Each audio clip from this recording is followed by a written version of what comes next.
That's a nice fish. I saw that school of shad up there.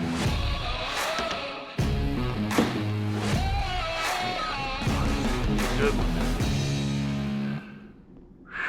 I want to talk to you today about why I enjoy fly fishing. I get this a whole lot from people that don't fly fish, people that uh, watch me fishing, and they're kind of in awe of why in the world would somebody do that. And I wanted to talk about kind of the whole experience and what I experienced uh, when I kind of changed over from conventional fishing to the sport and really kind of the art of fly fishing. And anyway, so I was exposed to fly fishing when I was real young, probably about, I don't know, 8 or 9. And I met my great uncle in Gunnison, Colorado for the first time. And he knew I had a strong passion for fishing. So he took me down to the Gunnison River. He pulled out a fly rod and tied on a fly that he had tied. And he started catching big trout. And I had never even seen that. I'd never been exposed to it. I had no idea what it was about. And I fell in love with it. Just sitting on a rock on the side of the Gunnison River many, many, many moons ago. And I came back, and of course, growing up in Dallas, fly fishing, there just wasn't a good outlet for it. Wasn't a place to go, and there wasn't really anybody to talk to about it, so I had to just figure it out for my own. And so I saw a fly reel in a sporting goods shop at Sanger Harris department store in Preston Center. It's not there anymore, but it used to be. And it's before the North Dallas Tollway was built, and it was all railroad tracks back then. And so I would ride my bike across the railroad tracks, and I'd go and I'd stare at that fly reel down in that little glass case in the sporting goods, and I was in awe, man. I thought, boy, I gotta have that. And I went and I mowed yards, and I was mowing yards for 50 cents for the front and 50 cents for the back. And that's if I was able to use your lawnmower. And I saved my money, and I bought that doggone fly reel and some fly line and all the little things that went with it. And I had no idea how any of it worked, but I just put it all together, and I put it on my Zebco 202 fishing rod. I didn't even know what a fly rod was. And I went down and I caught perch, and I had a great time. I really did. I fell in love with it. And as time moved on, I moved past it and went through life, and got through to where I was fishing, kind of got away from it, of course, growing up and being in high school and a couple of years in college and all that stuff. And then I went back to fishing again, and I had never lost track of it. I even when I always had a fishing pole with me. I was traveling around with a backpack and a guitar, and in the 70s, and you could hitchhike back then safely. And I always was able to go fishing wherever I went, so it was a lot of fun. I fished all over the Northwest. I fished all over, a little bit in Canada, places like that, where I was just kind of hobnobbing around with my thumb sticking out to get a ride. And then I had an awesome girlfriend. She was good, and she actually stuck with me for that whole adventure, and we lived through it. Ended up back in Denver, and worked there. I never skied, I never did anything there. All I did was work. I came back home to Texas, and I was still a young man. I came back home to Texas, and I just conventionally fished for years. I did a lot of fishing for bass tournaments and regular type fishing that we do around here. and it was a lot of fun. I fell back in love with fishing, got back into it, saved my money, bought a boat, got married, did all that kind of stuff. And then something happened. I went up to New Mexico to visit my sister, and we went fly fishing, of course, and I fell all in love with it again. And one of the things that I love about fly fishing is fly tying.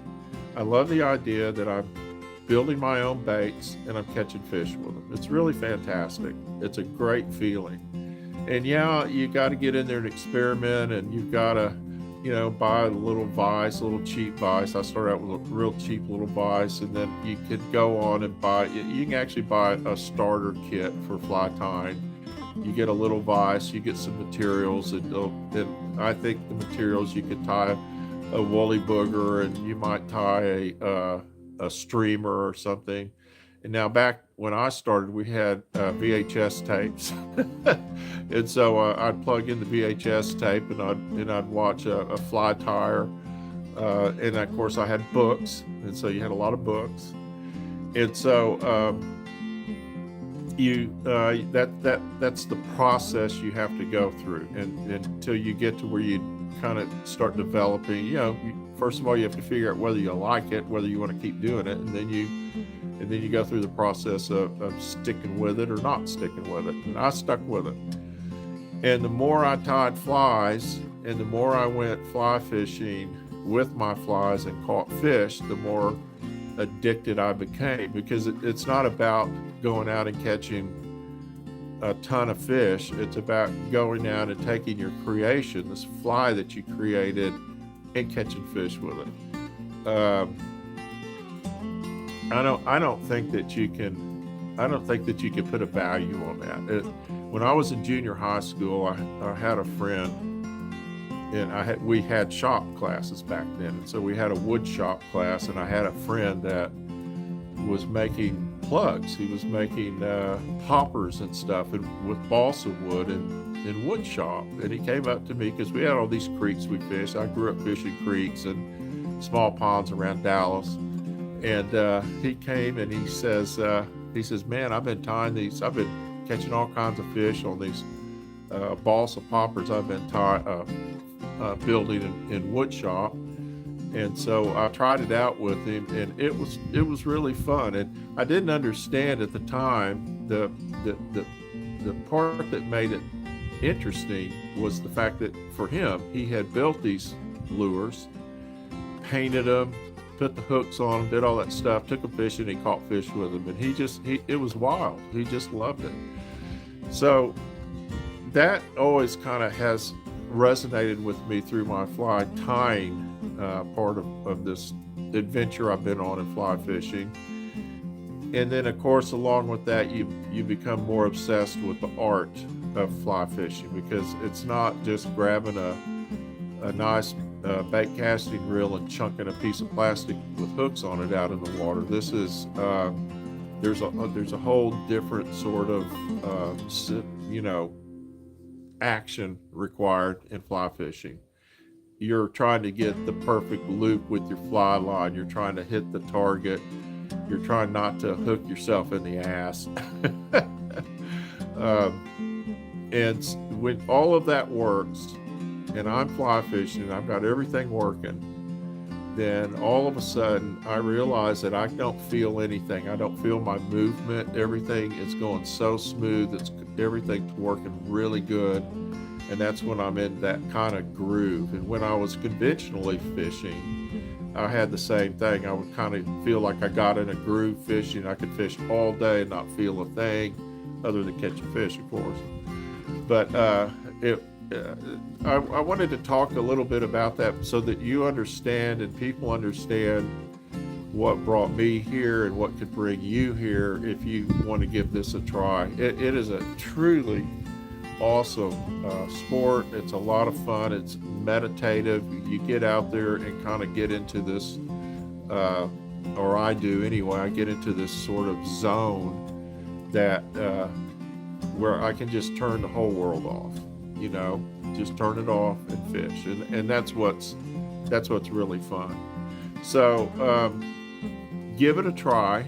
if you want to go out and try it for a couple of hours or 2-3 hours, give me a call, 469-446-8508, or contact me, alex@flyfishfork.com, and I'll be happy to just take you out. We'll go give it a try, no charge. We'll just go have some fun and see if you like the whole idea. I want to tell you ladies something too, and I've always said this since I started guiding. I think women adapt to fly fishing very well, because I've always said that the thing about fly casting is that fly casting is about timing, and it's not about strength. It's about timing. You don't have to be really strong. It doesn't hurt. I mean, you need a little bit of upper body strength just to hold a rod, regardless of whether you're fly fishing. But women adapt to it very well because there's these subtle little things that you have to do. When men are challenged, just the first thing we think of is pull harder, push harder, punch harder. We think about strength because that's what's built into us naturally, or that's what our testosterone does to us, and our sort of genetics of being male. If something doesn't work, hit it harder, kick it, or whatever. Women, they want to think through, and this has been my experience with women fly fishers. They're more analytical. And so they'll kind of go, what do I need to do to work this out? Well, you don't have to throw that rod harder. You just have to make sure that the line is in the right place when you make your next move, and then let the line do the work for you. And so there's all these little subtle things that women are, quite frankly, it's easier for them to learn or understand than a lot of men. Most men get frustrated very quickly, and they just want to flick it harder, man. Just throw it harder, it'll get there. Sometimes they're right, but most of the time it's just timing. It's more of a finesse type thing. It's also kind of mesmerizing. I have constantly have people come up to me on the water, and they'll tell me, well, we've just been sitting here for the last 20 minutes watching you fish. And it's really because it's a beautiful sport. It's a beautiful thing watching that fly line and that fly go. And when you see somebody that is good at it, does a great job of it, or it's just mesmerizing. They're always telling me, well, I sure like to see you catch a big fish with that. And I'm like, well, I would too. I'd like to show you. But I've caught some pretty good fish. I catch, my share of decent fish. I don't go out and catch the big numbers of fish most of the time. In the springtime I do, but when it's more of a challenge, it's a challenge for everybody, really. Fishing, bass fishing in particular, that's what I focus on. Well, the whole point of it is that it's supposed to be challenging. With fly fishing, doing it with fly fishing makes it even more challenging, and that's what I love. I love to challenge myself. I think that if you're on the fence, I think that maybe you should give it a try. You could come out and fish with me for an afternoon. I'll be happy to show you the fundamentals, see if you like it, and then see if it's something you might pick up on and want to go with in the future. Also, I'll tell you, kids are really good at it too. Kids really have fun. I take kids out with their parents all summer long, and we almost always have a good time, even just catching little fish. No one's out there worrying about catching a world record. We just want to get out there and catch a few fish, and it's really a lot of fun. So I wanted to touch base with you on that today, and I hope you're doing well. I hope you have a wonderful Thanksgiving. And while I'm here, I think while we're here, I'll do a separate video. I'm going to shoot a separate video, and I'm going to do a fishing report for Lake Fork. And so look for that coming up later. Hope you have a wonderful Thanksgiving, safe travels. Hopefully the weather will hold up, and Have a great day. This is Alex Guthrie signing off. Oh, don't forget to subscribe.